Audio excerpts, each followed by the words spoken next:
In the Middle East, too, war looked inevitable. There was growing tension between Israel and its Arab neighbors. Armies were mobilizing. Israel promised the White House they would not attack first, but on the 5th of June, they jammed radar sets at the US Embassy in Tel Aviv, so the Americans couldn't detect their jets taking off to launch a surprise assault on Egypt. Meanwhile, the USS Liberty was sailing across the Mediterranean into the war zone. Liberty was a state-of-the-art intelligence-gathering vessel of the time, and what we did is we listened. We were a listening ship. My name is Lloyd Painter. I was a research officer. We could receive any signal that was out there, low band, high band, anything, intercepting it, recording it, and we did have on board some translators who could have immediate translation of what was going on. We would actually bounce signals off the moon back to NSA. We're spies. I'm Jim Cavanaugh. I was a communication technician aboard the USS Liberty, and I intercepted Morse code. We're spies. I mean, we're intercepting messages from embassies, military bases, police, anything and everything that we could get to ensure that the United States was comfortable with what was going on in the world and no one's conspiring against us. And basically, it was to protect our interests. The airwaves were dead. The only voices we did get were those of Israeli or Hebrew was what we were hearing. My name is Bob Wilson. I worked for NSA on June the 8th, 1967, when what we were trying to monitor, find something coming from the direction of Egypt. There just was nothing. They owned the skies and the ground and everything.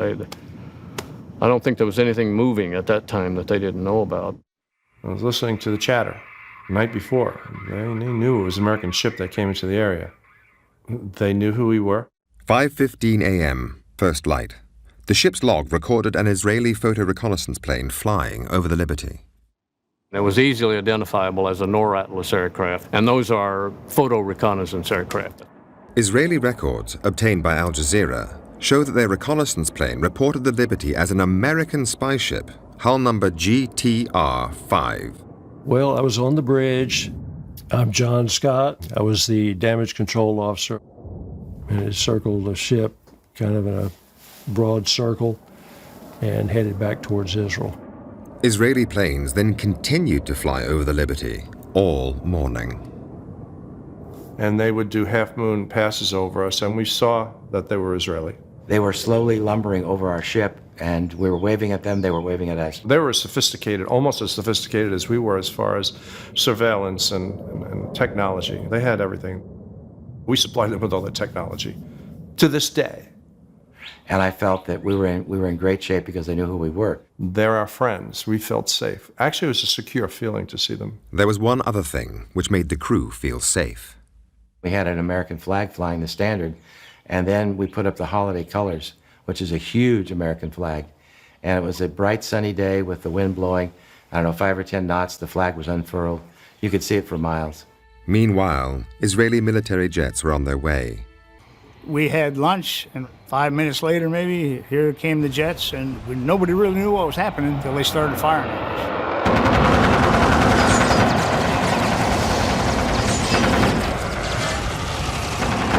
The captain said to me, "Alert the forward gun mounts, we're under attack." And I tried to raise the 2 sailors in the forward gun mounts. I looked out, and they were blown to pieces by the rocket. When the attack started, and we realized that we needed help, we tried to communicate with the 6th Fleet. They were jamming both our distress frequencies and our tactical frequencies. The tactical frequencies is all right, but the international distress frequencies is a violation of international law to jam them, and the Israelis were jamming them. And we could not get a signal across. Here's the question I have to ask. Who would know the frequencies other than an ally? And who was the ally in the war? It wasn't Egypt. It was Israel. They would know, and only they would know in this conflict, what our frequencies would be.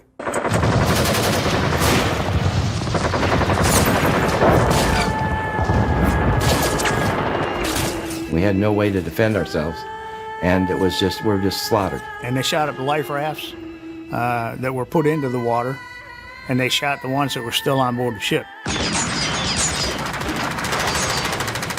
bullet holes, shell holes everywhere, blood. The forecastle, the front part of the ship, was just red with blood.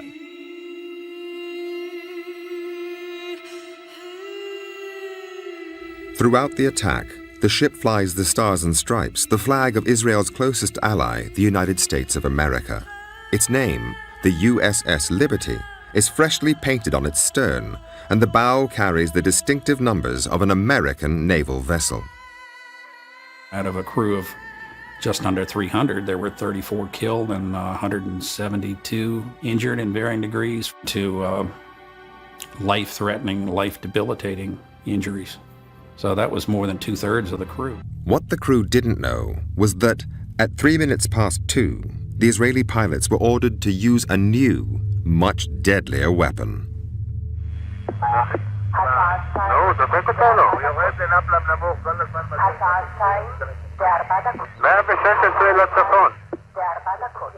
The biggest problem, I guess, from that was the napalm, which they dropped from the airplane.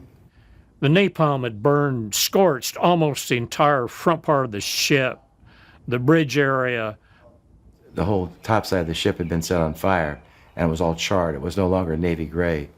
Up above, the Israeli military argued about what should happen next and who should sink the Liberty.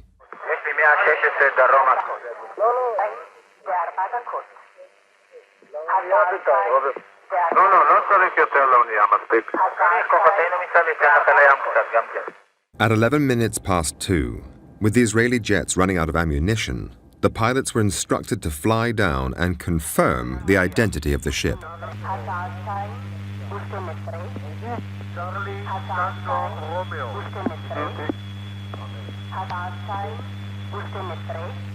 It was now 2:12, and the Israeli control tower knew for certain this was an American ship, the same one its forces had first identified at 5:15 a.m. that morning, and then buzzed again during 7 additional reconnaissance flights throughout the day.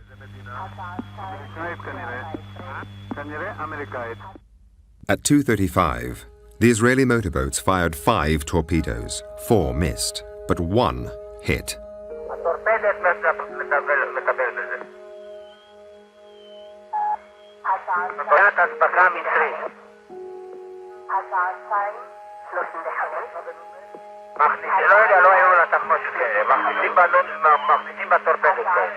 It had been over 9 hours since the Israeli military first identified the Liberty.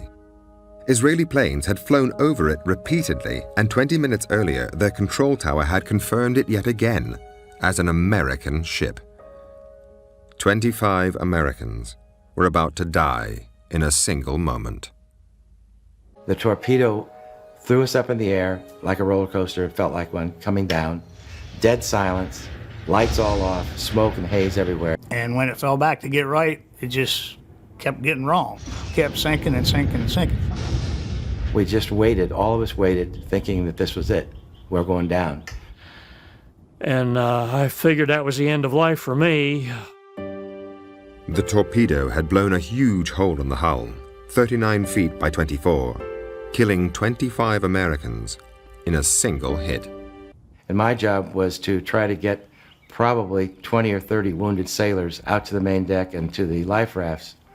So I went up and looked out myself before I tried to get anyone up, and that's when I observed a motor torpedo boat, Israeli, plainly marked with the Star of David, machine gunning our life rafts. At close range, the armor-piercing rounds ripped through the steel hull of the ship.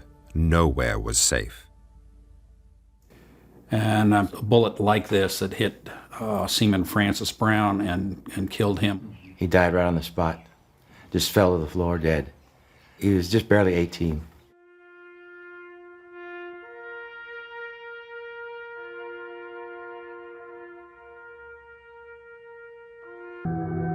Throughout the attack, the Liberty had been silent to the outside world. All its aerials were either smashed or jammed. We had one whip antenna which hadn't worked the entire cruise, and it had a bullet hole in it. One of the radio men had taken a reel of coax cable and ran it from one of the transmitters back there to that whip antenna and took some shrapnel, in the process. He got out a Mayday. Firefox, Firefox, this is Rock Star. Under attack by unidentified surface and naval air units, require immediate assistance. The American Sixth Fleet was 500 miles away and picked up the signal. So did the Israeli armed forces. The attack stopped shortly afterwards. Israeli helicopters flew out to the Liberty. This one had some personnel from the Israeli government and the U.S. Naval Attaché dropped a brown paper sack on the deck in the forepart of the ship. Weighted down with an orange, had a business card in it. It landed right next to the severed leg of one of the deck personnel. And the note said,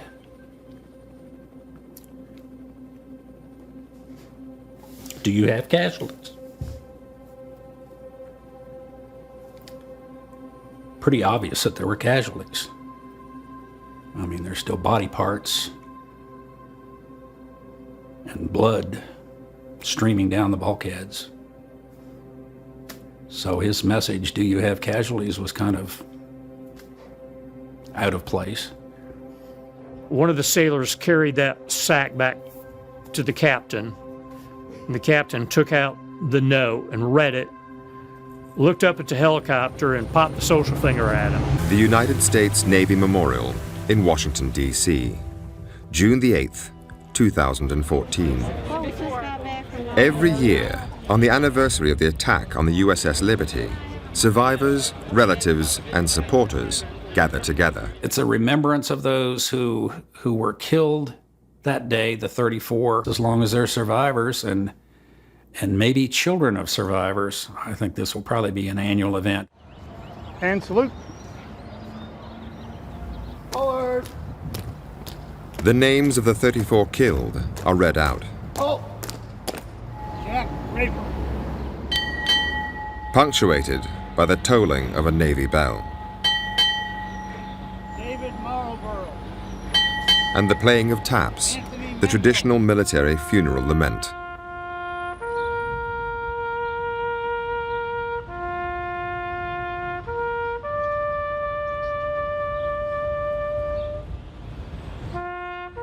It's important to not forget what happened and to continue to try to find out why it happened and who made it happen.